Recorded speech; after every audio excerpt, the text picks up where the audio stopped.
Hindi matanggap ni Nova ang ginawang pakipaghiwalay ni Oliver sa kanya. Nangako ang dalawa noon na gagawin nila ang lahat para maging matatag ang kanilang relasyon. Ngunit dumating ang araw na sumuko na lamang bigla itong si Oliver dahil malaking hadlang ang mga magulang ng nobya sa kanilang relasyon at maaaring maging masakit at komplikado para sa kanilang dalawa. Muli pa kayang pagtagpuin ang tadhana ng pusong pinaghiwalay ng panahon.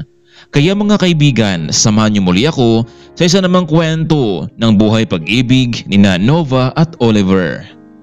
Bata pa lamang noon ang dalawa ay magkaklase na sila sa elementarya hanggang sa high school. Lagi silang napapasama pagdating sa mga kompetisyon sa paaralan. Matalino itong si Nova, kaya naman ay parati itong suportado ng mga magulang sa lahat ng gusto nito. Ganon din naman itong si Oliver, matalino subalit dahil sa kapos pamilya kaya naman minsan hindi ito napapasok sa paaralan.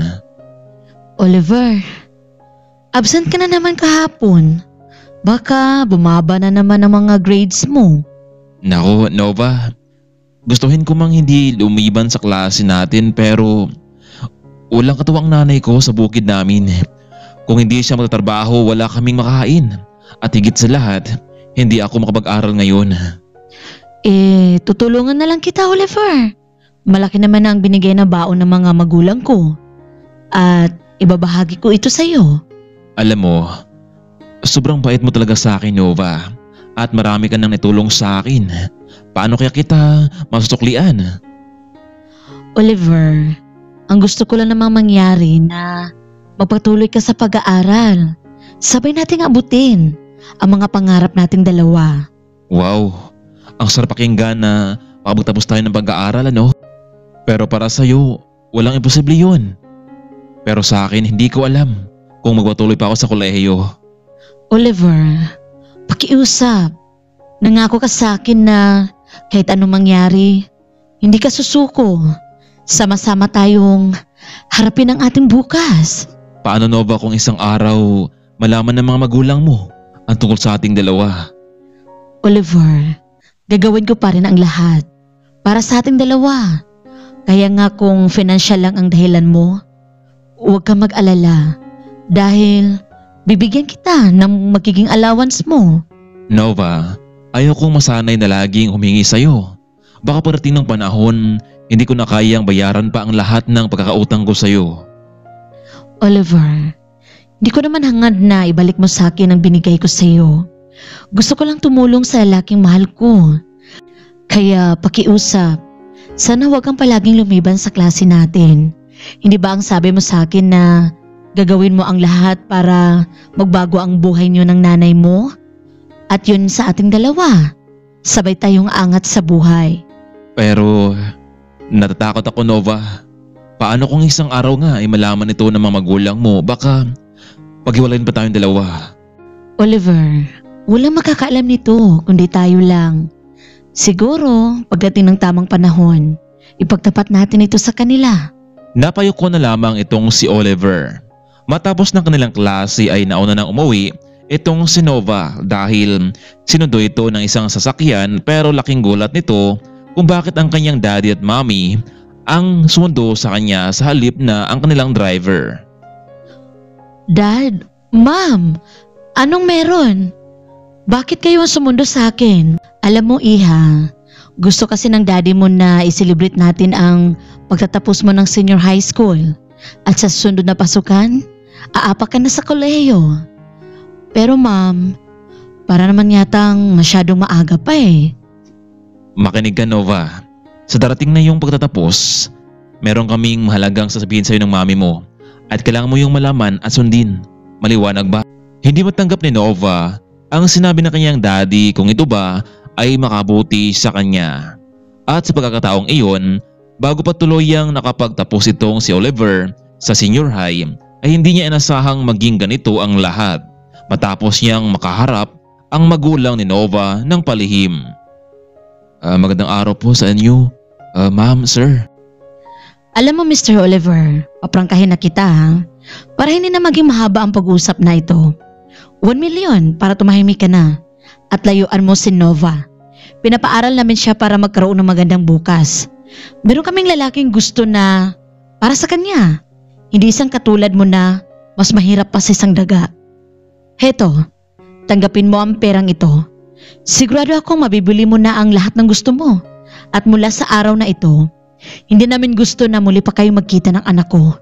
Maliwanag ba, Mr. Oliver? Alam niyo po ma'am, sir, totoo pong mahal namin ang isa't isa ng anak ninyo dahil mabuti siyang tao. Kaya nga, kung talagang mahal mo siya, hahayaan mong makamit ang kanyang mga pangarap sa buhay nang wala ka. Pasensya na po kayo pero kahit mahirap lang po kami, hindi ko kailangan ng perang hindi pinaghirapan sa sarili kong mga kamay. Huwag po kayong mag-alala dahil mula ngayon, hindi na po ako pakita sa kanya. Eh kung ganun, mabuti naman at madali ka palang kausap. Matapos nilang mag-usap agad na sumakay ng sasakyan ang mag-asawa at umalis. Hindi maisip ni Oliver kung bakit ito nalaman ng mga magulang ni Nova. Samantalang sila lang naman ang nakaalam tungkol dito. Pero ang totoo ay hindi nila alam na meron din palang itong lalaki na nagmamasid sa kanilang dalawa. Si Ronald Chan, ang binatang matagal nang may gusto kay Nova. Ma-impluwensya ang mga magulang ni Ronald at higit sa lahat ay magkakilala ang kanilang pamilya pagdating sa negosyo. Kaya naman gusto ng mga magulang ni Nova na pagdating sa tamang panahon ay ipagkasundo nila ang kanilang anak para sa mas malakas at maimpluwensyang negosyo. Tita, kumusta po? Nagkausap ba kayo ng lalaking yun? Oo, iho. Nakausap namin ni Harry. Inopera namin siya ng malaking halaga. Pero ayaw niyang tanggapin. Pero sinabi niyang lalayuan na niya si Nova. Kung ganun tita, tito, kailan kaya kami mapapakasal ni Nova? Excited na rin ako, lalo na si mami at daddy tungkol dito. Hayaan mo, iho. Sa susunod na araw, kakausapin namin ang mga magulang mo. At ikaw naman, bantayan mo rin si Nova. Huwag mong hayaang mag-usap pa silang muli ng lalaking iyon. Sige po tita, gagawin ko yun. Ilang araw na ang nakalipas, labis naman ang pagtataka nitong si Nova dahil lagi na lang umiiwas sa kanya itong si Oliver matapos ng kanyang klase. Gusto niya itong kausapin pero laging tumatabi sa kanya ang asungot na si Ronald, kaya hindi niya ito makausap si Oliver. Nova, teka lang, wala ka bang gagawin mamaya after class? Gusto sana kitang yayain kumain sa labas. Mr. Ronald, may pera naman ako. Kaya kong bilhin ang lahat. Kaya pwede ba? Sa babae ka na lang magyaya? Dahil marami pa akong ginagawa ngayon sa school. Nako, pasensya ka na ha. Akala ko kasi papayag ka eh. Nakita ni Nova na palabas na naman ng campus itong si Oliver. Kaya naman akma niya itong hinabol pero hinawakan ni Ronald ang kanyang kamay. Teka lang Nova, pwede ba kita makausap saglit? Ronald, ano bang pag-usapan natin? At pwede ba? Bitawan mo ang kamay ko? Sino ka ba? Hindi naman kita novyo Nova, gusto kita. Bakit palagi mo na lamang binabali ang sarili mo sa Oliver na yan? Na hindi naman kayo bagay sa isa't isa.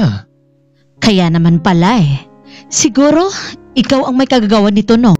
Kung bakit umiiwas sa akin itong si Oliver. Makinig ka Ronald. Hindi kita gusto. Kaya ngayon pa lang, pwede ba? Tigilan mo na ako. Dahil wala kang mapapala sa akin. Ganun ba Nova? Sige, tingnan na lang natin kung sino ang magwawagi dito. Hindi ako titigil hanggat hindi kita maging akin. Congratulations Nova. It is another stepping stone to achieve your goals. Salamat Dad, Mom. Pero siya nga pala, naalala ko, ano pala yung sasabihin niyo sa akin? Iha, nakapag-audition kami ng mami mo na sa ibang bansa ka mag-aaral sa kolehiyo. Panigurado akong marami kang matutunan doon sa loob ng ilang taon. At pagbalik mo dito, ikaw na ang mag-manage ng kumpanya natin. Pero Mom, Dad, bakit doon pa talaga ako sa malayong lugar mag-aaral na pwede naman dito sa ating bansa? Isa pa, sino naman ang makakasama ko sa inyong dalawa? Iha, huwag kang mag-alala dahil makasama mo naman sa isang school itong si Ronald Chan. Ano? Tama ba ang narinig ko? Ronald Chan? Bakit siya? Ano bang koneksyon natin sa kanilang pamilya? Nova, ang pamilya ni Ronald, isa sa kilalang negosyante sa loob at sa labas ng bansa. Kaya pagkatapos mag-aral sa States, we decided na magpakasal kayo at napag-usapan na ito ng dalawang pamilya. Ano? Ma'am, Dad, napag-usapan niyo na ito? Kahit wala man lang akong kaalam-alam tungkol dito? Nova, sa ayaw at sa gusto mo, kami pa rin ang masusunod. Alam namin ang makabuti sa iyo. Isa pa, bakit ayaw mo kay Ronald? Nasa kanya na ang lahat. Sa sunod na linggo, alis na kayong dalawa dito. Hindi matanggap ni Nova ang kanyang sinapit. Ngayon na parang tinanggalan siya ng karapatan para pumili ng lalaking karapat-dapat na piliin. Samantalang mula noong nakapagtapos na sila sa senior high, ay hindi na naparamdam pa muli itong si Oliver. Hindi alam ni Nova kung anong dahilan kung bakit siya iniiwasan nito. Dahil sa nawalan na rin ng komunikasyon nilang dalawa ni Oliver, ay pumayag na lamang din itong si Nova na magtungo sa ibang bansa upang mag-aral. At sa kanyang pagbabalik, ipapakita niya sa lalaki na nagkamali siya ng pag-iwan nito sa kanya. Noong nasa ibang bansa na itong si Ronald, palagi pa ring nagpaparamdam itong si Ronald kay Nova. At alam niyang wala talagang gusto sa kanya ang dalaga, pero umaasa pa rin ito na balang araw ay magbabago ang pagtingin nito sa kanya. Samantalang matapos naman ang graduation, hindi na nagpatuloy pa sa pag-aaral itong si Oliver. Sa halip, tinuon na lamang nito ang sarili sa pagtulong sa kanyang ina sa bukid dahil dito sila kumukuha ng magiging pagkain sa araw-araw. Ngunit ilang buwan na ang lumipas ay nagkaroon ng masamang pangyayari sa kanyang ina. Nagkasakit ito marahil na rin sa labis na pagtatrabaho at walang sapat na pahinga. Dahil walang sapat na pera upang ipagamot ang ina, ay sinubukan niyang humingi ng tulong sa mga kamag-anak, subalit wala rin silang naitulong sa kanya. Hanggang dumating sa punto na hindi na kinaya ng kanyang ina ang sakit. Kung nandito lang sana ang kanyang ama, marahil ay hindi magiging ganito ang kanilang kalagayan. Bata pa lamang noon itong si Oliver ay hindi niya na nakita pa ang kanyang ama. Dahil sa pagkawala ng ina ng binata, halos nawala na rin siya ng direksyon sa buhay. Kasabay pa nito ang walang komunikasyon at pag-iwas niya kay Nova. Dahil sa utos ng mga magulang nito, wala tuloy siyang karamay sa mga oras na iyon. Naisipan ni Oliver na ibenta na lamang ang natitirang ari-arian ng kanyang ina at makipagsapalaran sa ibang lugar. Ito na lamang ang kanyang tanging paraan para makalimutan ang lahat ng sakit na kanyang nararanasan. 5 taon ang nakalipas mula noong umalis siya sa kanilang lugar at ngayon ay nakatira ito sa isang subdivision. Hindi niya inaasahan na magiging ganito ang lahat matapos siyang naisipang isugal ang lahat ng perang pinagbintahan ng kanyang lupain sa probinsya. Alam niyang masama ito at walang kasiguraduhan na manalo siya sa ganitong laro sa buhay, pero wala na siyang ibang paraan para lumago ito ng mabilis. Mabuti na lang at ang 100,000 na kanyang ipinusta ay mas naging triple pa ito. Kaya mula noon, hindi na siya muling bumalik pa sa ganong sugal dahil baka pila din itong matalo at muling mabawi mula sa kanya. Sa halos kalahating milyon na panalo nito ay nagtayo siya ng aluminum glass at installer services itong si Oliver. Bagamat noong una ay nahirapan umusad ang negosyo pero hindi siya nawalan ng pag-asa. Naniwala siya na balang araw ay siya rin naman ay angat sa buhay. Hanggang sa pinahintulot ng panahon na umunlad at umangat ang kanyang negosyo. At ngayon, dahil sa kanyang pagsusumikap, hindi lang sa loob ng bansa, mas naging kilala ang kanyang negosyo. Kumalat pa ito sa Asia at hanggang sa Amerika. Sa ngayon ay hindi niya inasahan na humantong sa ganito ang lahat. Para makapagpahinga rin itong si Oliver, ay pinagkatiwala niya muna sa kanyang sekretary at sa mga empleyado. Pinasok din ni Oliver ang iba't ibang negosyo, kaya ngayon ay namuhay siyang kayang bilhin ang lahat. Habang natatrabaho pa ang kanyang mga empleyado sa kumpanya, naisipan ni Oliver na muling balikan ang kanyang simpleng pagkatao noon at tumulong sa mga mahirap. Mr. Mayor, bakit po ganyan ang suot niyo? Para naman kayong isang pulubi sa suot mong yan. Secretary Jenny, gusto ko munang mag-relax ngayon. Walang iniisip na trabaho at ang lahat ng ito ay pagkatiwala ko sa iyo. Pero kung may malaking problema, tawagan mo ako, okay? Nako, Mr. Oliver Mayor. Hindi ko po alam kung anong iniisip nyo ngayon. Pero lagi niyo pong tatandaan, mag-iingat po kayo sa gagawin ninyo. Bagamat sa ngayon ay milyonaryo na itong si Oliver, ginusto pa rin itong maging isang simpleng tao. Isang araw noon ay naisipan ni Oliver na tumambay muna sa eskinita. Pinagmamasdan ang mga taong naglalakad na may iba't ibang pangarap sa buhay na katulad nga noon. Nilagay naman sa harapan ng binata ang isang karton na may nakalagay na gutom ako. Sinubukan niyang baka sakaling may tutulong sa kanya. Kung mangyari man iyon, hindi siya mag-alangan na tumulong sa taong iyon. Ngunit lumipas na lang ang ilang oras ay wala pa rin tumulong sa kanya. Pwera na lamang sa magandang babae na lumapit dito. Kuya, pwede mo ba akong samahan saglit? Huwag ka mag-alala. Babayaran naman kita ng malaking halaga. Ma'am, bakit naman po ako ang napili ninyo? Marami naman diyang iba. Baka madumihan lamang po ang suot ninyo sa akin. Wala akong pakialam, kuya. Pakiusap, tulungan niyo ako. Kapag naging matagumpay ito, bibigyan kita ng malaking halaga na magpapabago ng buhay mo. Sa pagtitig ni Oliver sa mata ng dalaga ay mukhang nawa siya dito at para bang siya lamang ang makatulong sa kanyang problema. Sige po ma'am, kung yun po ang paraan para makatulong ako sa inyo. Sige po. Maraming salamat talaga, kuya. Isinakay ng dalaga itong si Oliver at nagtungo sila sa mall para bilhan ng bagong masuot itong si Oliver para naman magmukhang kaya-ayang tingnan. Wala ito sa plano ng binata. Nagpaalam lang ito sa kanyang sekretary para naman magkaroon ng katahimikan ang kanyang sarili pero ito pa ang naging bunga ng lahat. Matapos nabihisan itong si Oliver ay lumitaw ang kanyang totoong pagkatao, isang gwapo at ang makita siya ng magandang dalaga ay nabigla ito sa kanya. Naku, kuya, nasurprise ako sa iyo ah. Ang gwapo mo naman pala. Bagay na bagay sa iyo ang suot mong yan. Naku ma'am, maraming salamat po. Ano bang gagawin natin para makatulong ako sa iyo? Kuya, galing ako sa ibang bansa. Doon ako nag-aral at nagkaroon ng trabaho. Pero pinapauwi ako dito ng mga magulang ko dahil gusto na lang akong ipakasal sa lalaking hindi ko naman talaga mahal.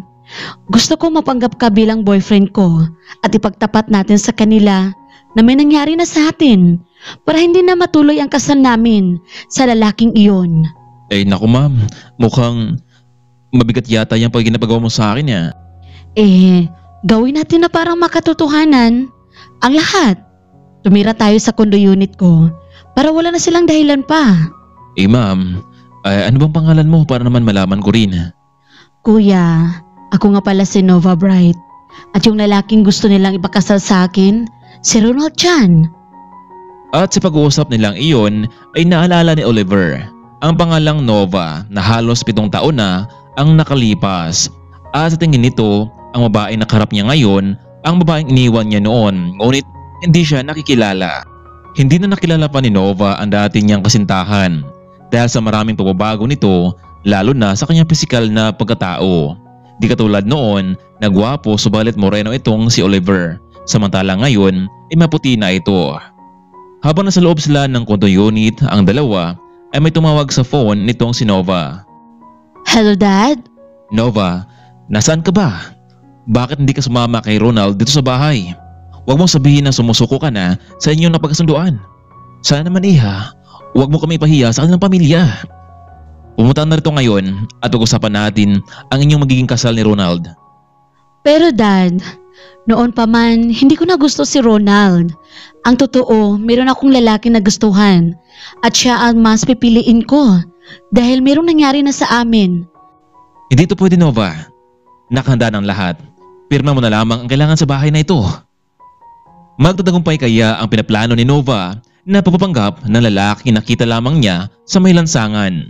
Hindi sana napapayag ang binata dahil nais lamang sana nito na magpahinga, yung walang mangdisturbo sa kanya. Isang araw noon, naglakas loob na itong si Nova na ipakilala sa kanya mga magulang itong si Jeremy. Ito ang pangalang ibinigay ni Oliver sa dalaga. Yan na ba ang pinagmamalaki mo, Nova? Ano ba trabaho ng lalaking yan? Ipinagpalit mo lamang si Ronald sa kanya? Baka naman katulad yan ng lalaking pinakilala mo sa amin noon sa high school days mo. Huwag mong sayangin ang pagkataon na to, Nova. kami ang nakakaalam para sa magandang kinabukasan mo. Tito Harry, Teta Ima, gawin niyo po ng paraan ito ha. Alam niyo namang malaki na ang naging sakripisyo namin sa inyo. Isa pa, mas lalong lalaki ang pagkautang niyo sa aming kumpanya. At kung hindi iyon mangyari at magawa ng paraan, mapipilitan kaming kunin ang kumpanya niyo bilang kabayaran dito.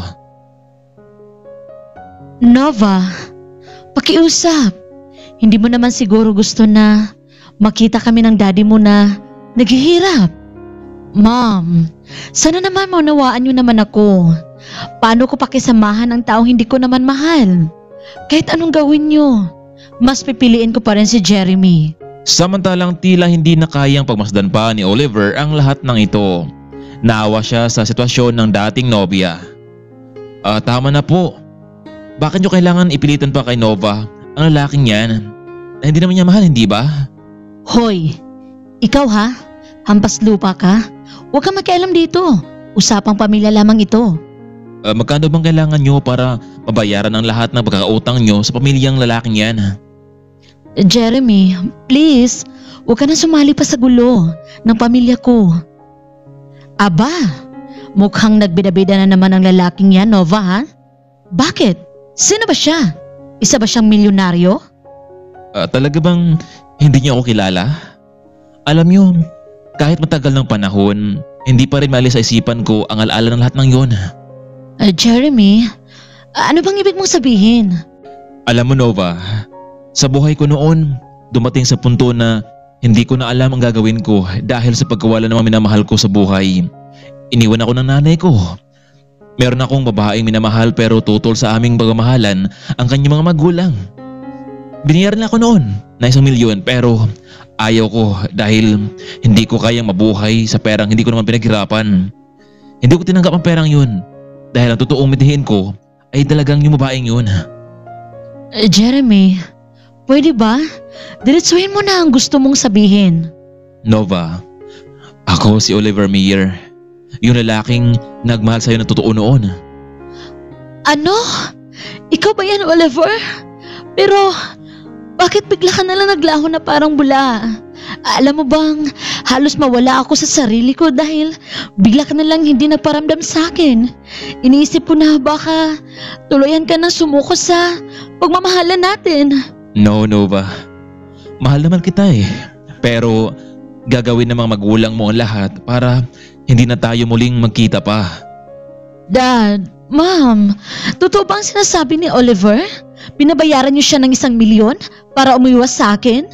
Para maputol ang relasyon naming dalawa? Nova, anak, ginawa namin yun dahil concern kami sa kinabukasan mo. Sige nga, Nova. Ano bang may pakain sa'yo ng lalaking iyan? Kung siya lang din naman ang mapapangasawa mo. Ang mabuti pa, paalisin mo ang lalaking yan. Mas lalo lang magkagulo dito sa buhay natin. Maya-maya pa may kinuhang tseke itong si Oliver at ibinigay ito kay Nova. 10 milyon Nova, marahil magiging masaya na magulang mo dito para naman mabawi nila ang negosyo nila. Pero Oliver, paano ka nagkaroon ng ganitong pera? Anong ginagawa mo? Baka galing ito sa masama. Alam mo Nova, nagbabasakali ako noon. Mula noong nawala si nanay, ibinenta ko ang lahat ng ari-arian namin at ipinusta ko. Bahala na matalo o manalo pero mabuti na lang. Naging triple pa ang panalo ko. At dahil doon, kumita ko ng halos kalahating milyon. At nag-invest ako ng negosyo. At makalipas ng ilang buwan, lumago at umunlad ito. Kaya ngayon, nagkaroon ako ng negosyo sa labas at loob ng bansa. Sana, tanggapin mo ito Nova. Pero Oliver, nakakahiya naman. Ganun pala ang ginagawa nila sa'yo. Kaya pala bigla ka na lang nawala sa buhay ko eh. Ma'am, Dad, sana naman sa pagkakataong ito, ako na ang magdesisyon sa buhay ko. Nakita yun naman ngayon sa buhay ni Oliver dahil sa kanyang pagsisikap. At ikaw naman Ronald, maraming salamat sa iyo sa lahat ng naitulong mo sa akin pero hanggang ngayon hindi talaga kita mahal eh. Sana maintindihan mo ako Ronald. Umanap ka na lang ng babae yung totoong magmamahal sa iyo. Alam ko balang araw, darating din iyon. Dahil sa mga sinabi ni Nova ay napayoko na lamang itong si Ronald. Pero bago tuluyang umalis ay nagbitaw ito ng salita kay Oliver. makinig ka pare. Sa oras na malaman ko na niloloko mo lamang at sinasaktan si Nova, makita mo ang hinahanap mo. Matapos noon ay umalis na rin itong si Ronald. Mom, Dad, ano masasabi niyo kay Oliver? Hindi ba kayo magpapasalamat sa kanya na makukuha yun na muli ang negosyo? Oliver, nakakahiyaman sa'yo. Alam mo naman siguro ang dahilan ng ginawa namin yun, hindi ba? Para mapabuti ang anak namin. Pero ngayon heto, ikaw ang tumulong sa amin. Patawarin mo sana kaming dalawa ng asawa ko, Oliver. Kung nakapagdesisyon na itong si Nova, kayo na ang bahala. Total naman, kayong dalawa na nagsama, hindi ba? Oo, pumapayag na kami sa inyong relasyon. Ito lang ang tandaan mo, Oliver ha. Huwag mong saktan ng anak namin. Ingatan mo siya. Nova, matatanggap mo ba ako kahit na iniwan kita noon sa ere? Oo naman, Oliver. Kahit ilang taon na ang nakalipas, hindi pa rin nawala sa akin ang pagtingin ko sa'yo. Ako ang dapat na humingi sa'yo ng pasensya dahil sa ginagawa ng mga magulang ko. Ayos lang yun, Nova. Marahil kung hindi nila ginawa yun, hindi ako magsumikap sa buhay ko at mapatunayan sa kanila na kaya ko ang lahat. Dahil pumayag naman sa relasyon ang mga magulang nito, ay hindi na pinatagal pa ni Oliver ang lahat. Agad na itong nagpropose kay Nova at pinakasalan niya ang babae. Isang engrandeng kasal ang naganap at dinaluhan ito ng mga empleyado sa kumpanya. Isang happy together ang naging bunga ng kanilang pinaghiwalay ngunit muling pinagtagpo ng tadhana na relasyon. At humantong pa ito sa isang malaking kasalan. Alam naman natin na hindi natin masabi kung ano ang magiging kapalaran sa buhay. Kung ngayon nasa ilalim ka, baka naman darating din ang araw na ikaw na rin ang nasa ibabaw. Kailangan mo lang magpatuloy sa buhay, huwag mawala ng pag-asa. Dahil habang may buhay, may darating na pag-asa sa bawat taong hindi sumusuko sa laban. Hanggang dito na lamang muna, kaibigan. Labis pa ako nagpapasalamat sa inyong walang sawang pagsuporta sa ating munting channel. Saan man sulok ng mundo tayo ngayon naroroon, ay lagi po tayong mag-iingat. Hanggang dito na lang. Maraming salamat at paalam.